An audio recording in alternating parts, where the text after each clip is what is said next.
3 poteaux de départ, 6 partants. Et c'est parti dans ce prix des pitons. Voilà donc les deux premiers, bien sûr, Flou Artistique d'Alcime du Noyer ont pris la direction de la course, alors que tout de suite derrière, eh bien, le numéro 4 Fly Commodore est déjà pratiquement en train de rattraper les 25 mètres, et que derrière Forza Moco, lui aussi, au troisième poteau, est déjà pratiquement dans le sillage des autres. Voilà, on va passer devant le poteau d'arrivée. 3 tours de piste à effectuer devant l'As, le 2, le 4, le 3, le 6 et le 5. Donc la course pour l'instant bien emmenée par Flou Artistique devant d'Alcime du Noyer. Et le peloton s'est déjà regroupé, donc peloton compact qui aborde donc le premier tournant de ce premier tour, avec en tête toujours Flou Artistique d'Alcime du Noyer. Dans son sillage, Fly Commodore. Voilà, on voit Fly Commodore déjà qui vient se porter à la hauteur du deuxième, à la hauteur du premier en extérieur. Il va sûrement coiffer et prendre la direction des opérations. Fly Commodore, donc la drille de Pascal Laine, qui déjà met le tempo dans ce premier tour, avec dans son sillage donc Flou Artistique. Peloton pour l'instant très groupé. Forza Moco fait mouvement également en extérieur, a compris qu'il fallait se repositionner. Les chevaux donc qui sont au bout de la ligne droite et qui vont rentrer dans ce deuxième virage, repasser devant les aires de départ, et sous la conduite de Fly Commodore de Pascal Laine, le Fisonnard de Bréval, qui reste sur une belle troisième place, qui donne du rythme et du tempo dans cette épreuve. Derrière l'As, toujours aussi tête et corde dans son sillage.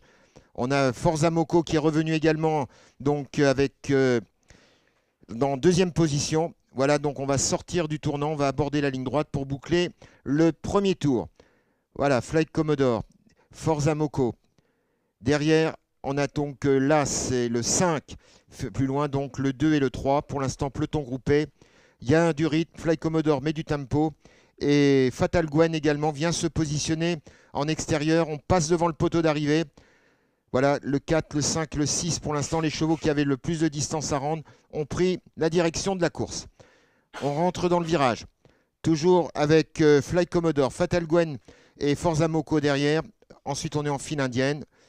Et fermant la marche, donc le numéro 3, Guette d'Héronville. Voilà, donc la course n'est pas vraiment lancée pour l'instant. Il y a du tempo, il y a un rythme, on va dire, soutenu. Fly Commodore, lui, toujours tête et corde. Dans son sillage, Forza Moco. Fatal Gwen, donc à côté. Derrière l'As commence légèrement Flou Artistique à décrocher, mais il est là.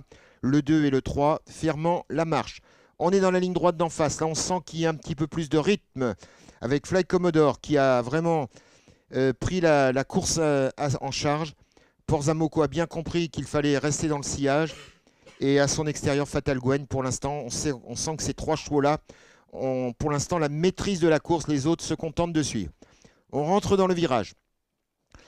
Voilà, toujours donc rien n'a changé pour l'instant. On a passé bientôt le cap de la mi-course. On va repasser devant l'aire de départ, la ligne droite d'arrivée. Et il restera encore ensuite un tour de piste à effectuer. Une distance de plus de 3800 mètres. C'est une course de fond qui est proposée aujourd'hui à ces 6 trotteurs. La ligne droite, allez, toujours Fly Commodore dans son sillage, Forza Moco, Fatal Gwen. Les 3 donc qui mènent la danse à une longueur. On a l'As, Flou Artistique, et fait mouvement également d'Alcime du Noyer, qui revient à la hauteur du numéro 5 et qui va tenter, on passe sur le poteau d'arrivée, le 4, le 5, le 6, alors que voilà, c'est maintenant, ça y est, le peloton se resserre. On est en train de rentrer maintenant dans les choses, on va dire, sérieuses. Voilà, toujours donc le numéro 4, Forza Moco est là, le 5 est là, fait mouvement en extérieur, le 3 et le 2 dans le sillage. Et terminant, il est décroché, l'As Flou Artistique, qui malheureusement ne participera pas dans l'emballage final. Allez, ils sont 5 maintenant dans la ligne droite d'en face, toujours avec Fly Commodore. Et il est attaqué maintenant par Fatal Gwen.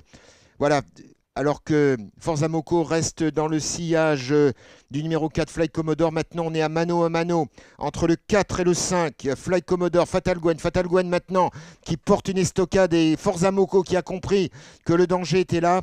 Forza Moco donc qui est venu dans le sillage du numéro 5, Fatal Gwen. Le numéro 4 peut-être maintenant légèrement décroché entre le 5 et le 6, Fatal Gwen qui maintenant a vraiment pris Dans l'entrée du dernier virage, la direction de la course Forza Moco qui s'accroche dans son sillage. Les autres sont un petit peu en suspension à l'arrière.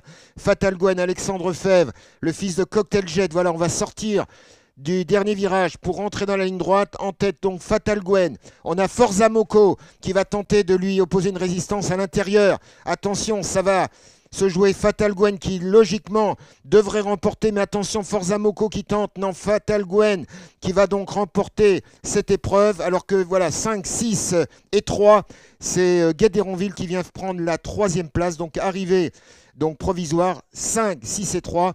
Belle fin de course également du numéro 3, Guet d'Héronville, qui est venu donc de l'intérieur, finir 3e.